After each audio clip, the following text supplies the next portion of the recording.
For pretty much the last 10 years now, Hero MotoCorp has told the world it wants to be a premium player. We've seen things like 250cc concepts, 600cc concepts, and they're even tied up with an international player.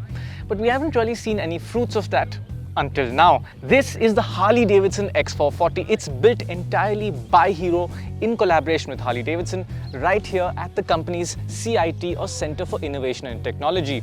This is the first taste of premium Hero, and today we're going to find out what that's like.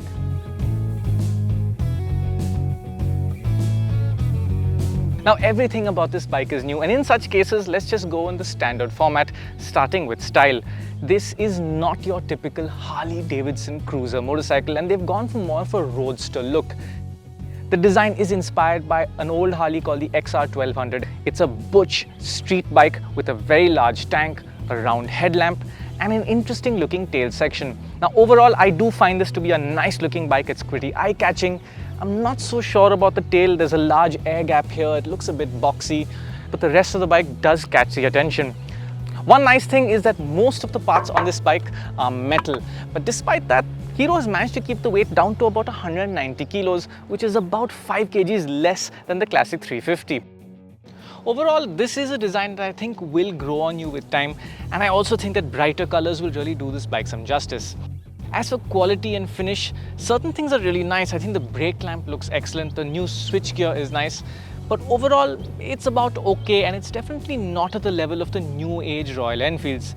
Then again, given what you're getting with this bike for the price, that really is quite alright. There are reasons that you'd want to buy this over the likes of a Highness or a Classic, and that comes down to what's underneath. One of the big talking points is the new 440cc air and oil cooled engine. This motor makes 27 horsepower, which is a healthy figure. It's a lot more than the Classic. But the really interesting thing is the torque. 38 Newton meters at just 4,000 RPM. For reference, that's about 40% more than a classic 350. It's a little more than even the KTM 390 and the Triumph Speed 400, and it makes that torque figure much lower than the liquid-cooled bikes.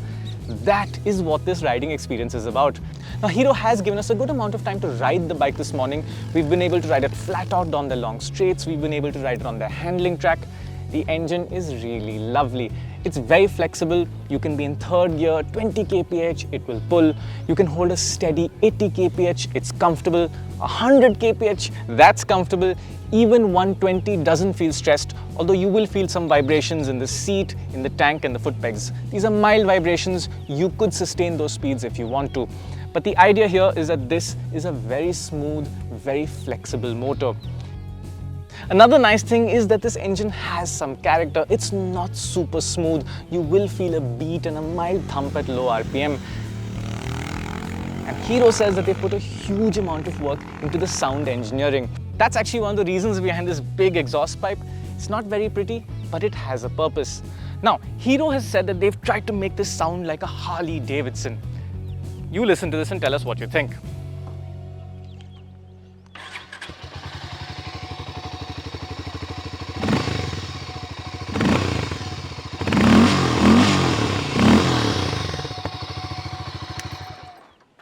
Microphones never really pick up exhaust sound very nicely, but I can tell you that this is a deep, loud and raspy sound. It sounds more organic than the Honda 350, and it's louder than the Classic.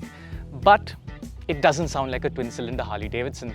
There's only one way to make a single-cylinder bike sound like a twin, and that's to add one more cylinder.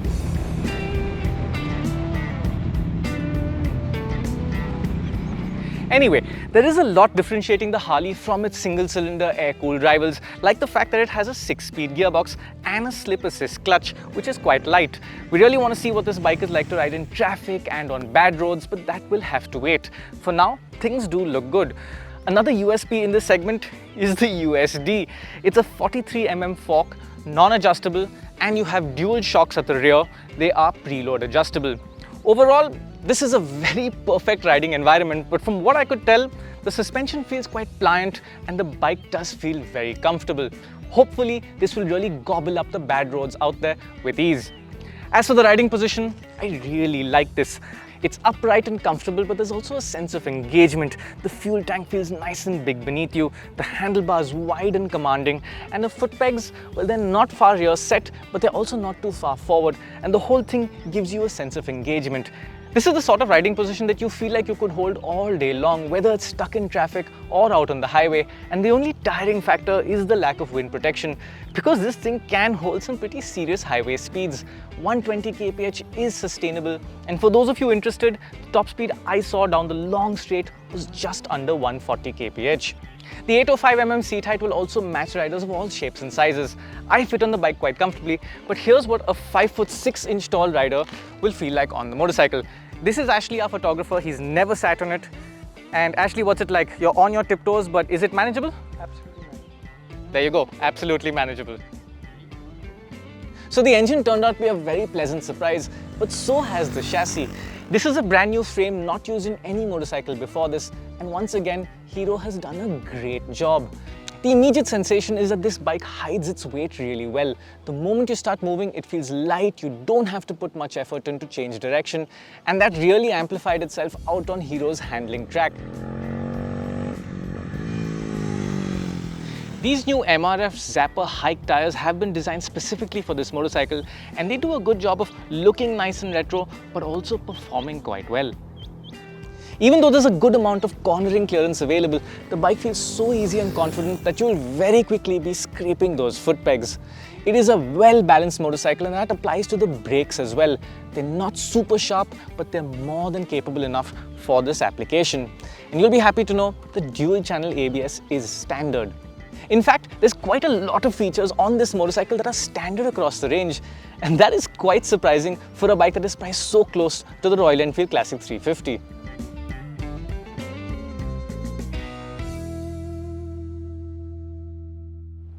There are three versions of the Harley-Davidson X440, and the difference in terms of features across the range is smaller than you might think. For example, they all get a TFT display.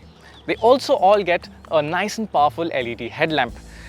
The essential differences between the three models are that the base bike gets tube tires on spoke wheels, the mid-spec model gets alloys, but this top-spec bike gets some machine finish on those alloys and the engine fins. There's also some different finishes for the top bike, including these 3D logos.